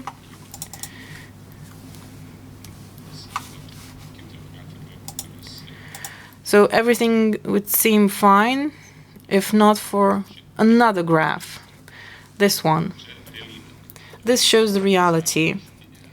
We have this top line, one that represents our electricity needs. So if we believe that we are hastily moving forward, well, we can see that there's still room for improvement, and perhaps we should move faster. And as for the strategy, it's a good thing that we have a strategy, but here you can see a huge uphill battle that we have to address. Over the last 8 years, we've achieved 1,000 megawatt installed capacity. There's additional 1,000 megawatt capacity that is being developed, but by 2030 we have to add 5.9 megawatt capacities to that. 1.4 megawatts out of that should come out of the offshore wind parks that I hope will be completed by that time. So we still are missing some wind power. So if we manage to install these capacities, this is what the electricity generation should look like by that time. I definitely support that electricity, that strategy. And this graph that represents the potential of wind and solar power plant, and in general all the renewables. The red line represents the electricity price. In other words, the end goal of consumers, that is to see as low as possible the electricity price. So if wind and sun produces more electricity than it is being consumed, we can see a drop in prices. Because this kind of drop in prices cannot be ensured by gas, because the costs for electricity production from gas would not allow us to see a lower price. So I believe everybody agrees that those investments are necessary, but I believe they were necessary some 10 years ago. In any way, this represents our potential. And now, as we look into the future, how do we imagine achieving those goals that we set when it comes to Lithuania? Well, in Lithuania, perhaps we have some areas where power plants cannot be constructed due to military and defense reasons, and this is certainly undisputed. But if we take Lithuania as a territory, you can see some of the parts of its territory where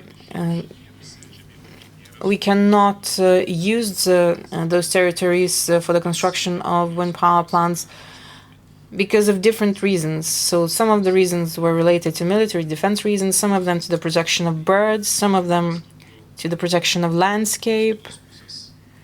All of these reasons are important, but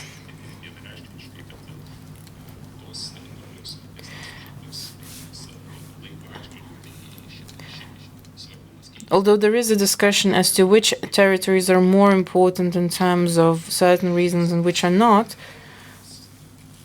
there are some reasons that are undisputed. So like I said, military objectives, protection of bird species,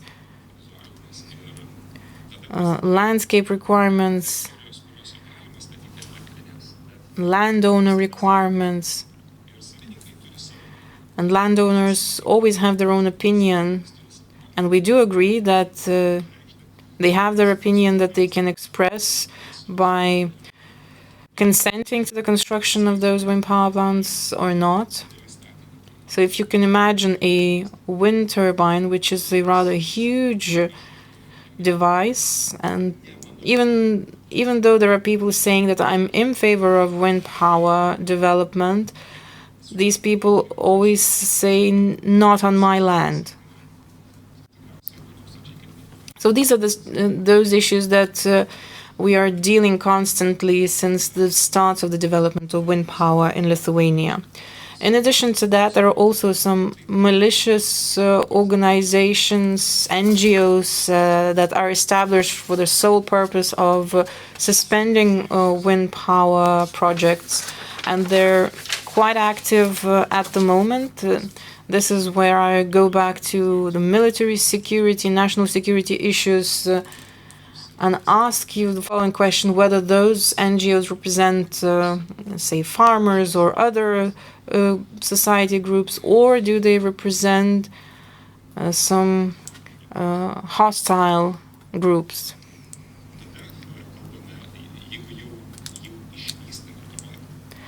Now, when we reach the phase of development of the project, in that phase we often are forced to deal with a lack of the available equipment.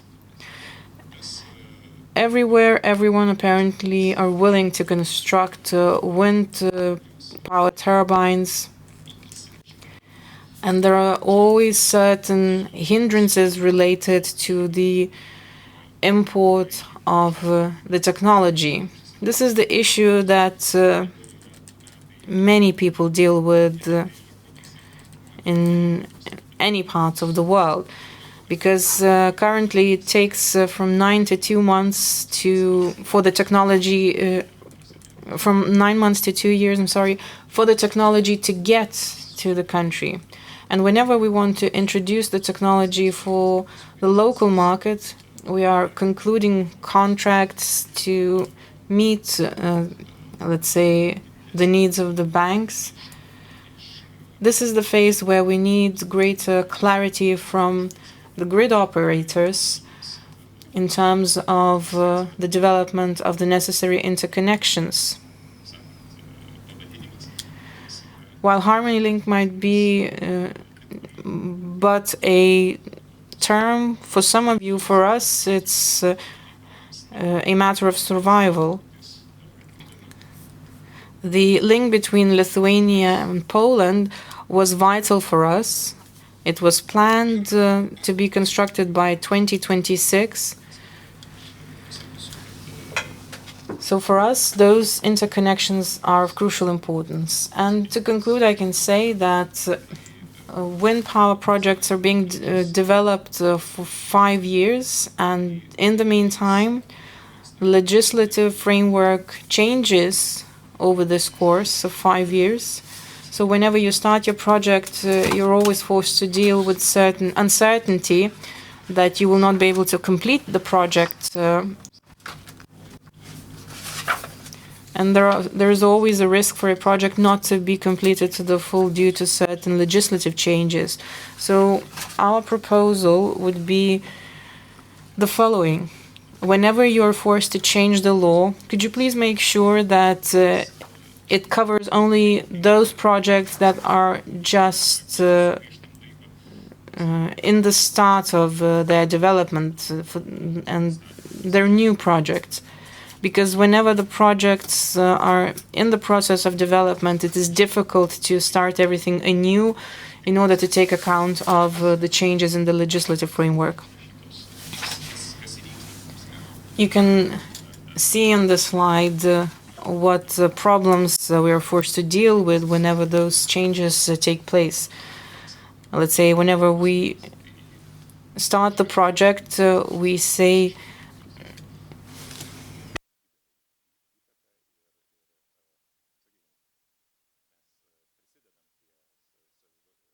for instance, the real estate tax base changes from 0.3% to 3%.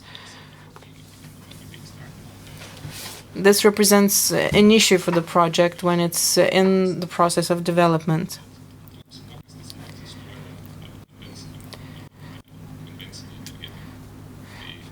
These taxes do not exist for conventional energy sources.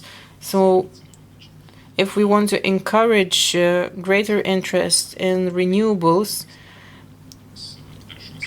we unfortunately fail to tax those energy sources that are greater pollutants. Well, I guess that would be it on my part. So these would be just some of the questions that I have as to what comes next. Because we will be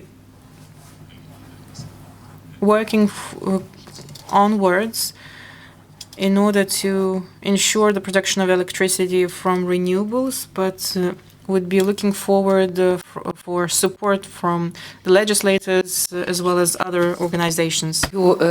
Thank you. Mr. Sabaliauskas, you voiced some serious concerns and reminded us of something, because in our committee we discussed breakthrough package, and we know that we need to balance the interest of everybody. We know the activeness of NGOs in our communities, and your reproaches as to the legislation is very important and legitimate.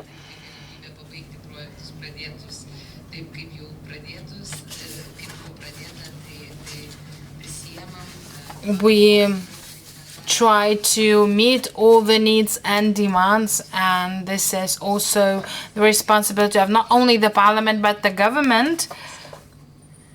And it's not only in Lina's presentation, but in other presentations we heard that some additional discussions and decisions are needed on joint agreement. Now we have Virgilijus Dirma, the director of the Lithuanian Biomass Energy Association. He will speak about the potentials of biomass in Lithuania. Thank you, ladies and gentlemen. It is a pleasure to speak about the biomass.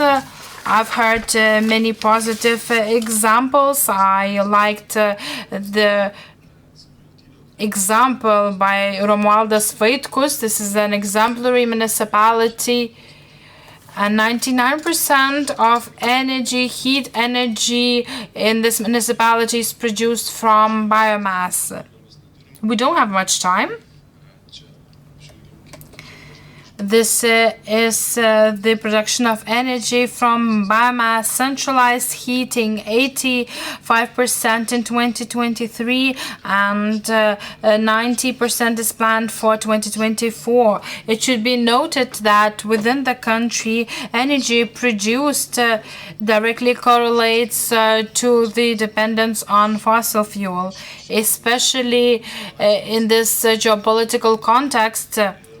Our situation is quite positive. And if I was asked what were the two examples of success related to energy in Lithuania, I would say that this is the ecosystem of biofuel in Lithuania, and it's established several years ago, and also a liquefied natural gas terminal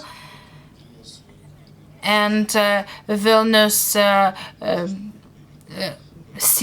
CHP plant and its construction. So this is the reduction of CO2 emissions in Lithuania. The green light shows the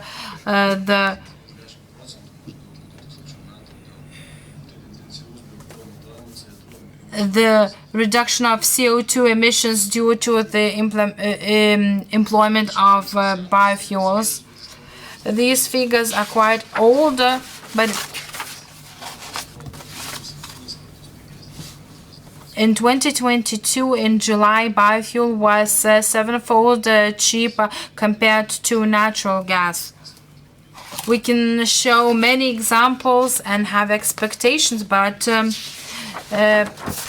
in 1 year, the biofuel ecosystem gives 230 million euros saved. And in the period between 2017 and 2023, Lithuania saved 1.5 billion euros and did not transfer this money to the fascistic regimes around us. And this is the money remains in Lithuania. It is not related to any forced labor examples.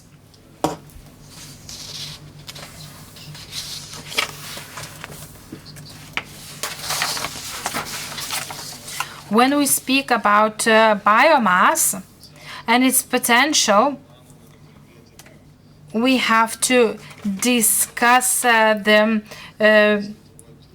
the stock of the forest stand. We have around 27.13 million cubic meters of forest stand increment. We fell about 11.75 million of cubic meters, and we leave around 8 million cubic meters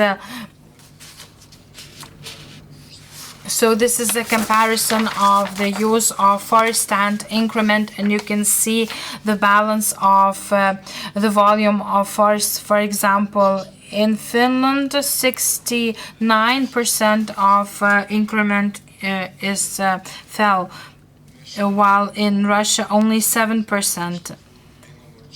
In Lithuania, we're closer to Finland rather than Russia, so this is a very good example. In the media, we sometimes heard that forests are being cut, but according to the scientists, this is not quite correct to say so.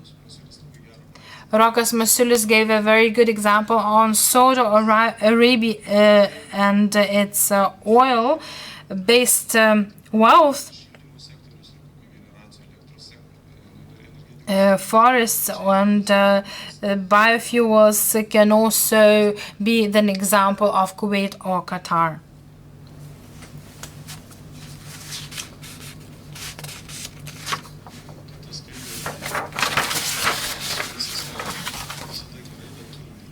We also face certain challenges. The prices of biofuels depend very much on raw materials, and these three colors,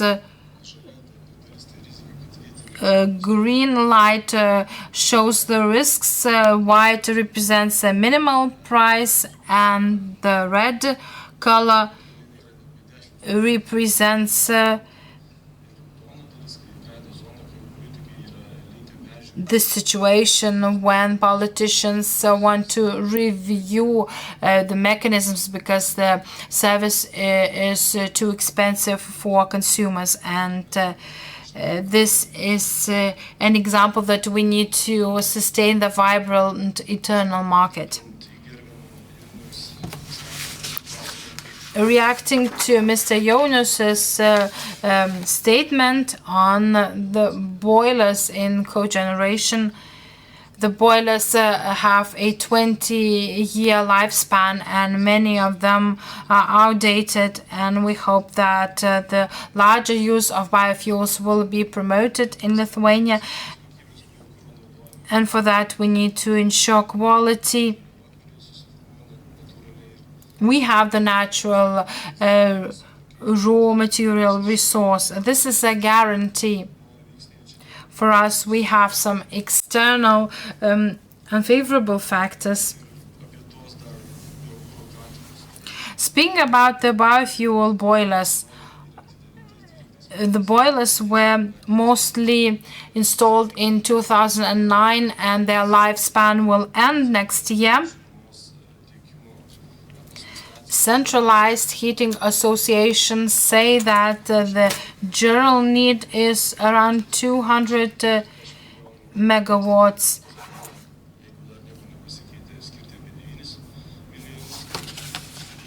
On the national level, 9 million will be allocated for the investment. And biofuel cogeneration, heat and power could help to solve the problem of the electricity sector. And this would help us to achieve the figures that we have ambitiously set towards the climate neutrality. Radvilė Morkūnaitė Mikulėnienė said that this is this sector that is not that complicated, and I hope that it is true and that it will remain true in the future. Thank you. Sutaupėt, bet dabar yra. Thank you, Virginijus. You indeed saved us some time, but now is our sacred time for a coffee break. And I know that Rasa has agreed with Domantas Tracevičius that he will be the one to begin our second part of today's workshop following the coffee break. So let's break for a coffee break and let's